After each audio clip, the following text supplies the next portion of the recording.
adanya OTT KPK yang dilakukan di KPP Jakarta Utara beberapa waktu lalu, di mana ini adanya dugaan kasus suap pajak Tribuners di Direktorat Jenderal Pajak atau DJP Jakarta Utara, yang juga ini membongkar bahwa kekayaan dari Dwi Budi Iswahyu merupakan kepala KPP Jakarta Utara yang terjerat OTT KPK saat itu.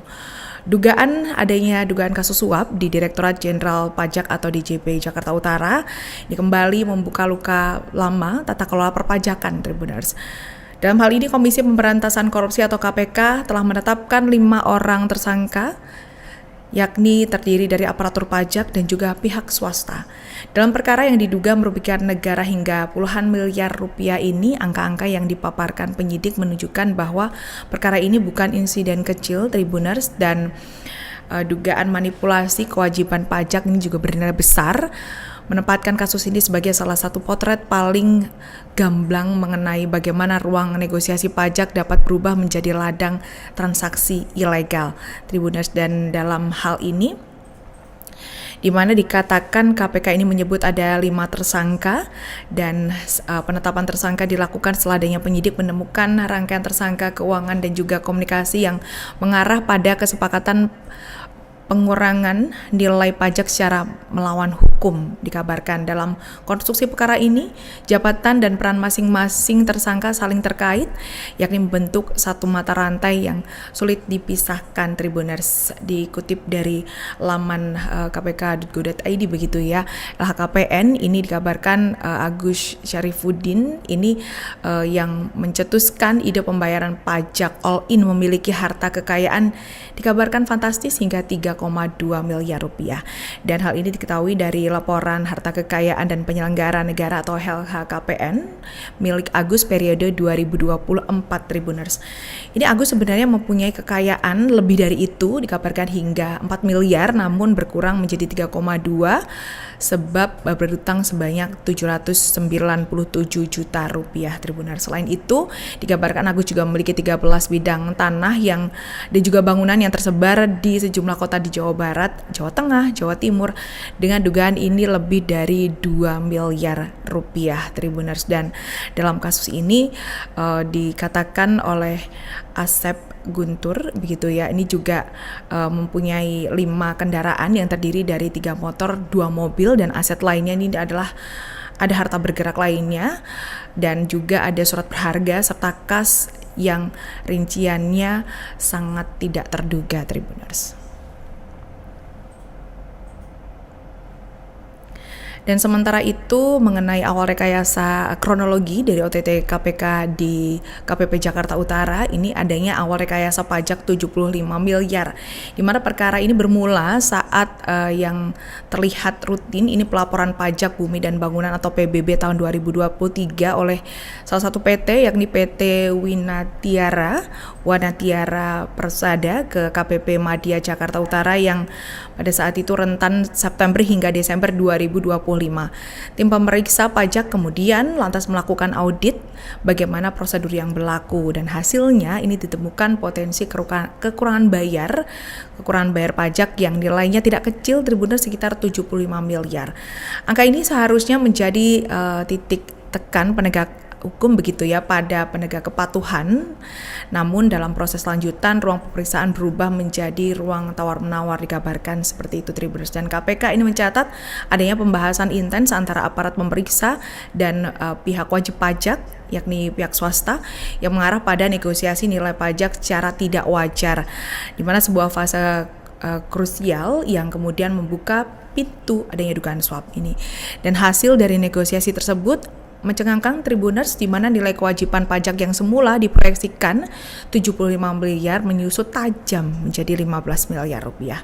Penurunan sangat tajam ini menjadi alarm utama bagi penyidik Tribuners, di mana ini hilang kurang lebih 60 miliar begitu. Dan hal ini dijelaskan oleh PLT Deputi Penindakan dan Eksekusi KPK Asep Guntur Rahayu dalam konferensi pers di Gedung Merah Putih pada Minggu 11 Januari 2026. Dan beberapa pasal yang menjerat Dwi Budi atau DWB dalam kasus ini. Beliau adalah Kepala Kantor Pelayanan Pajak Madya Jakarta Utara yang terkena OTT. Begitu dirinya ini juga merupakan seorang pejabat karir di lingkungan Direktorat Jenderal Pajak Kementerian Keuangan Republik Indonesia. Dari hasil penelusuran Tribuners, ini juga namanya termasuk salah satu di antara pejabat yang dilantik oleh Menteri Sri Mulyani, ex-Menteri Sri Mulyani saat itu di 20 Januari 2025.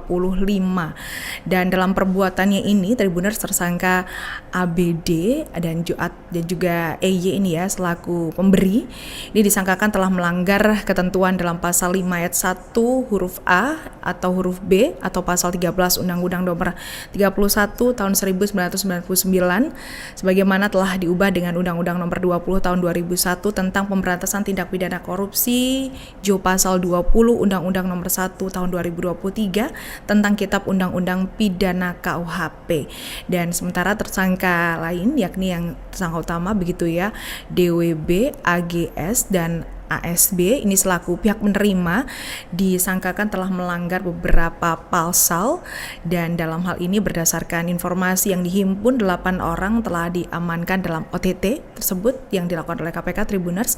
Dan Asep Guntur Rahayu ini juga menyebut bahwa dalam hal ini 5 orang sudah berstatus tersangka yang dibagi menjadi 2 kategori Tribuners, di mana kategori pertama adalah pegawai pajak yakni Dwi Budi atau DWP selaku Kepala KPP Madya Jakarta Utara, dan ada Agus Syarifuddin yakni AGS selaku Kepala Seksi Pengawas dan Konsultasi atau Waskon KPP Madya Jakarta Utara, dan Askop Bahtiar alias ASB selaku Tim Penilai di KPP Madya Jakarta Utara. Di mana di kategori kedua ini ada pihak swasta yang terjerat dalam kasus ini yakni Abdul Kadim Sahbudin atau ABD selaku konsultan pajak.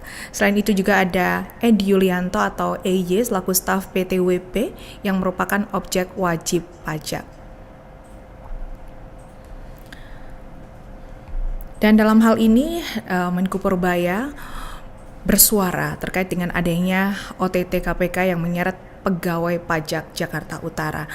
Operasi tangkap tangan yang dilakukan oleh KPK terhadap sejumlah pegawai pajak di Jakarta Utara ini akhirnya memancing respon langsung dari Menteri Keuangan di tanah air yakni Purbaya Yudi Sadewa. Di tengah sorotan publik Tribuners terhadap adanya integritas Direktorat Jenderal Pajak yang saat ini sedang disorot begitu, Purbaya ini memilih memberikan narasi yang lugas di mana pendidikan ini juga harus dibaca sebagai peringatan serius bagi aparatur negara, di mana Purbaya justru menyebut OTT ini disebut sebagai momentum pembenahan. Purbaya juga menyebut kasus ini bukan sekedar pelanggaran individual, melainkan juga adanya pukulan terhadap kepercayaan publik yang selama ini dibangun susah payah, dan pernyataan itu juga menempatkan Kemenko pada posisi yang relatif tegas. Tribuners tidak menghalangi penegakan hukum sekaligus mengakui adanya efek kejut begitu ya, shock terapi begitu diperlukan untuk merapikan barisan internal. Dan meski demikian Tribuners, Purbaya ini juga menegaskan bahwa negara tidak serta-merta melepas tangan begitu saja terhadap para aparatur negara yang telah terjerat masalah hukum. Dirinya juga memastikan ini Kementerian Keuangan tetap memberikan pendampingan hukum namun dengan batas yang jelas antara perlindungan hak dan juga toleransi pelanggaran. Selain itu Purbaya juga menyebut mengenai aparatur sipil negara ini disebut ya, ditegaskan tidak boleh diterlantarkan, tetapi juga ada konsekuensi hukum yang tetap harus berjalan jika ada kesalahan yang telah terbukti. Dan di mana ini menjadi penanda garis akhir pendampingan tidak berarti pembenaran, dikatakan oleh Purbaya. Download Tribun X sekarang, menghadirkan lokal menjadi Indonesia.